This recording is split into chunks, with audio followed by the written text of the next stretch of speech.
Hi అండి. Welcome back to our channel Vara cooking and unboxing. చాలా రోజుల తర్వాత మళ్ళీ వీడియోతో వచ్చానండి మీ ముందుకి. అట్లాగే కుకింగ్ కూడా అన్బాక్సింగ్ కూడా తీసుకొస్తూ ఉంటాను. ఇంకా లేట్ చేయకుండా మరిన్ని వీడియోలు మన ఛానల్లో చూసేసేయండి.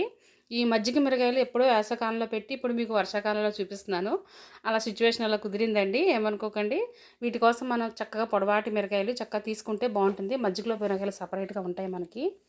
వీటిని మార్కెట్లో తెచ్చేసుకుంటే అవి 1 కేజీ మిరగాయలండి అవి. వీటిని చీలికలా పెట్టేసుకుందాము చక్కగా. మన ఛానల్ అన్బాక్సింగ్ కూడా తీసుకొస్తూ ఉంటాను, చూస్తూ ఉండండి. ఇక నుంచి మళ్ళీ అన్నీ మనకి మంచి మంచి ఫుడ్ వీడియోస్ అట్లాగే అన్బాక్సింగ్ వీడియోస్ కూడా తీసుకొస్తాను. చాలా కాలం గ్యాప్ ఇవ్వడం జరిగింది. ఇట్లా అన్నీ ఘాట్లు పెట్టేసుకున్న తర్వాత శుభ్రం కడిగేసుకొని ఘాట్లు పెట్టుకుందాము. పెట్టుకున్న తర్వాత మనం ఇంట్లో తోడు పెట్టుకున్న పెరుగన్నా పర్లేదు, లేకపోతే ఫుల్ క్రీమ్ పెరుగన్నా పర్లేదు. నేను ఆ పెరుగైతే 2 ప్యాకెట్లు వేయడం జరిగింది. సంవత్సరం వరకు చక్కగా నిల్వ ఉంటాయండి మనకి మజ్జిగ మిరకాయలు. చల్ల మిరకాయలు అంటారు కదా మనకి.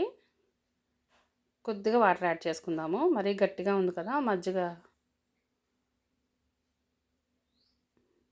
చక్కగా మజ్జిగని చిలికేసుకొని అందులోనే ఉప్పు వేసుకుందాము. చూపించినంత అంత ఉప్పు వేయలేదండి, మరీ ఉప్పు ఎక్కువైనా టేస్ట్ బాగోదు.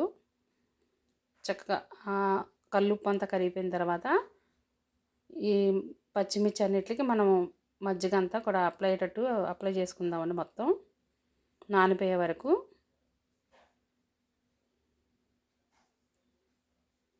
కొద్దిగా ఫ్రీగా ఉన్న బాక్స్ తీసుకుంటే మిరగాయ అన్నీ కూడా మునగాలండి చక్కగా మనకి. సంవత్సరం పాటు చక్కగా స్టోర్ చేసుకుంటే నీట్గా చాలా నిల్వ ఉంటుందండి సంవత్సరం పైనే.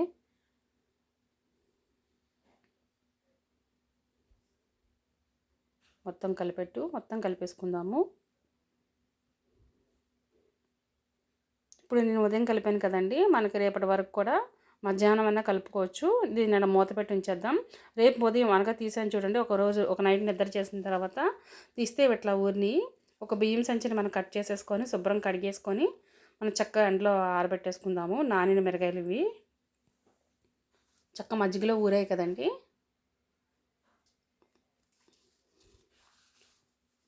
అక్క అన్బాక్సింగ్ చేయట్లేదంటే అక్క అని అడుగుతున్నారు. అన్బాక్సింగ్ కూడా చేస్తానండి, మీ ముందు తీసుకొస్తాను. గ్యాప్ ఇవ్వడం జరిగింది కొన్ని కారణాల వల్ల.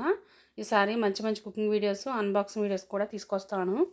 కానీ ఇప్పటి వరకు కూడా అన్సబ్స్క్రైబ్ చేయకుండా చాలామంది సబ్స్క్రైబ్ చేసి ఉంచిన ప్రతి ఒక్కరు కూడా చాలా థ్యాంక్స్ అండి. ఇంతే అండి, మజ్జిగ మిరగాయలు చక్కగా ఎండలో ఎండిపోయిన తర్వాత మళ్ళీ ఈవినింగ్ తీసేసుకుని మళ్ళీ అదే మజ్జిగలో వేసేసుకుందాము. అట్లాగా దగ్గరికి అయ్యేంత వరకు స్టెప్ బై స్టెప్ చాలా లాంగ్ టైం అవుతుందని నేను మజ్జిగ దగ్గర అయ్యేంత వరకు పెట్టానండి వీడియో అంతా. ప్రాసెస్ ఎక్కువ అవుతుందని. అట్లాగే సేమ్ మళ్ళీ నైట్ అంతా మజ్జిగలో నానాలి, పగలంతా మనం ఎండలో ఆరాలండి. ఆ మజ్జిగ అంతా ఫినిష్ అయ్యేంత వరకు ఆరబెట్టుకోండి చక్క, చాలా బాగుంటుంది.